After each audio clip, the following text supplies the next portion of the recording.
আসসালামু আলাইকুম। আজকে এই বিষয় নিয়ে আলোচনা করব মৃত বাবা মায়ের জন্য যে দোয়া করবেন। সৃষ্টিকর্তা ও পালনকর্তা মহান রাব্বুল আলামিনের পর একজন মানুষের ওপর সবচেয়ে বেশি ইহসান ও অনুগ্রহ থাকে তার বাবা মায়ের। মা সন্তানকে গর্ভে ধারণ করেন, জন্মদান করেন, স্তন্যদান করেন, কোলেপিঠে বড় করেন। বাবা দিনরাত পরিশ্রম করে তার ভরণপোষণের দায়িত্ব পালন করেন। তার যাবতীয় প্রয়োজন পূরণ করতে সচেষ্ট থাকেন। বাবা মায়ের অপরিসীম অনুগ্রহের ঋণ শোধ করার সামর্থ্য কোনো সন্তানের নেই। পৃথিবীতে সন্তানের জন্য বাবা মায়ের চেয়ে বেশি নিঃস্বার্থ কল্যাণকামীও আর কেউ নেই। তাই সন্তানের কর্তব্য বাবা মায়ের নেক নির্দেশ মেনে চলা, তাদের খুশি ও সন্তুষ্ট রাখার চেষ্টা করা, তারা বার্ধক্য ও অসুস্থতায় অসহায় হয়ে গেলে তাদের দেখাশোনা করা, সেবা করা, কোনোভাবেই তাদের কষ্ট না দেওয়া এবং জীবিত ও মৃত অবস্থায় তাদের জন্য বেশি বেশি আল্লাহর কাছে দোয়া করা। কোরআনে আল্লাহ তাআলা বাবা মায়ের সাথে সদ্ব্যবহার করার এবং তাদের জন্য দোয়া করার নির্দেশ দিয়েছেন। আল্লাহ তাআলা বলেন, তোমার রব আদেশ দিয়েছেন যে তোমরা তাকে ছাড়া অন্য কারো ইবাদত করবে না এবং বাবা মায়ের সাথে সচ্চারণ করবে। তাদের একজন অথবা উভয়ই যদি তোমার নিকট বার্ধক্যে উপনীত হয়, তবে তাদের উফ বলো না এবং তাদের ধমক দিও না। আর তাদের সাথে সম্মানজনক কথা বলো।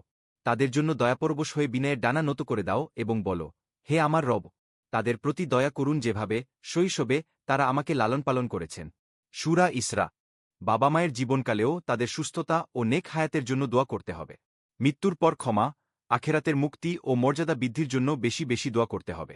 সন্তানের দোয়া যে বাবা মায়ের কাজে লাগে, তাদের গুনাহ ক্ষমা করা হয় এবং মর্যাদা বৃদ্ধি করে দেওয়া হয়, তা আল্লাহর রাসূল সাল্লাল্লাহু আলাইহি ওয়াসাল্লাম এর হাদিস থেকে আমরা বুঝতে পারি। রাসূল সাল্লাল্লাহু আলাইহি ওয়াসাল্লাম বলেন, কোনো ব্যক্তি জান্নাতে উচ্চ মর্যাদা লাভ করে বলবে, আমরা এত মর্যাদার অধিকারী কিভাবে হলাম?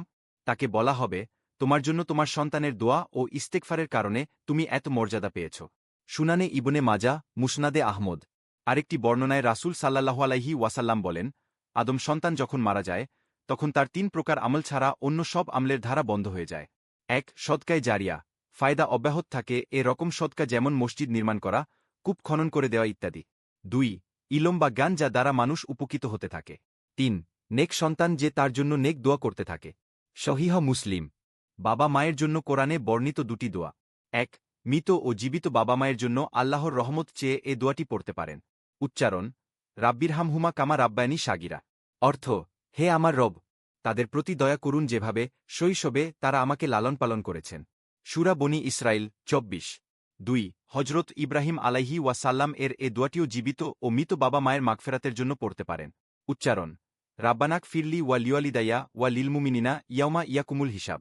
অর্থ: হে আমাদের রব, হিসাব গ্রহণের দিন আমাকে, আমার বাবা মাকে আর মুমিনদের ক্ষমা করুন। সূরা ইব্রাহিম ৪১।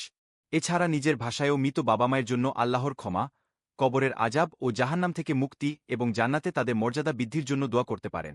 ধন্যবাদ ভিডিওটি দেখার জন্য।